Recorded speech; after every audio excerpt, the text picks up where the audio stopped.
देशभरात प्रचंड उष्णतेचा कहर वाढत चालला असून आता समोर आलेल्या आकडेवारीने चिंतेत भर टाकली आहे.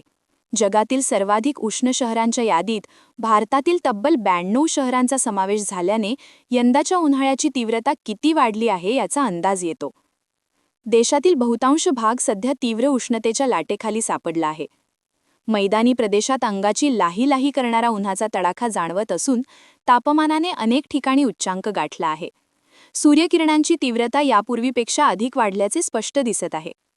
इंडियन मेट्रोलॉजिकल डिपार्टमेंटने देखील इशारा दिला आहे की यंदा केवळ मैदानीच नव्हे तर डोंगराळ भागांमध्येही तापमान सरासरीपेक्षा अधिक राहण्याची शक्यता आहे. अनेक अभ्यास आणि अहवालांनुसार भारतातील सुमारे 55% भूभाग आता उच्च उष्मा जोखमीच्या क्षेत्रात समाविष्ट झाला आहे. यामुळे आरोग्य, शेती आणि जलस्रोतांवर मोठा परिणाम होण्याची भीती व्यक्त केली जात आहे.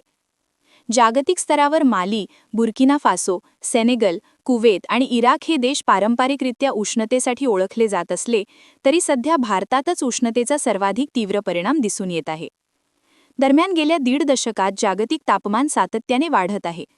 2026 मध्ये जागतिक सरासरी तापमान हे सरासरीपेक्षा सुमारे 1.44 अंश सेल्सिअसने अधिक नोंदवले गेले आहे.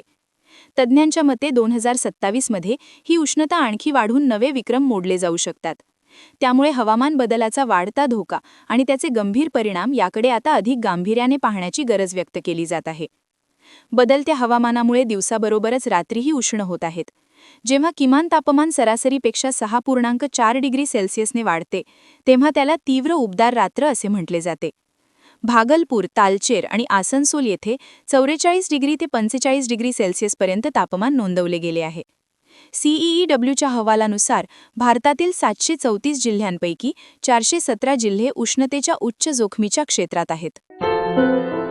क्या हुआ बहू? माँ, पाइल्स की बहुत तकलीफ हो रही है. तो तुम गुदरोग सर्जन के पास क्यों नहीं गई?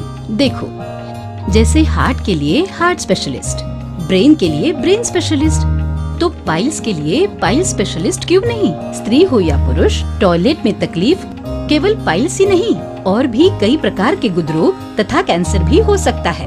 इसीलिए इसकी प्रत्यक्ष जांच जरूरी है. ठीक है माँ, पर जांच के लिए हम जाएंगे कहाँ? वही काले आयुर्वेदिक पाइल्स हॉस्पिटल में. लेकिन माँ, प्रेगनेंसी में पाइल्स की दवाइयाँ? प्रेगनेंसी में आयुर्वेदिक दवाइयाँ सुरक्षित होती है. जनहित में जारी. काले आयुर्वेदिक पाइल्स हॉस्पिटल, औषधि चिकित्सा तथा सर्जरी ट्रीटमेंट उपलब्ध. हमारा पता उमरेड रोड, दिघौरी बस स्टॉप के पास, नागपुर. अधिक जानकारी के लिए वेबसाइट पर जाएं kalepileshospital.com.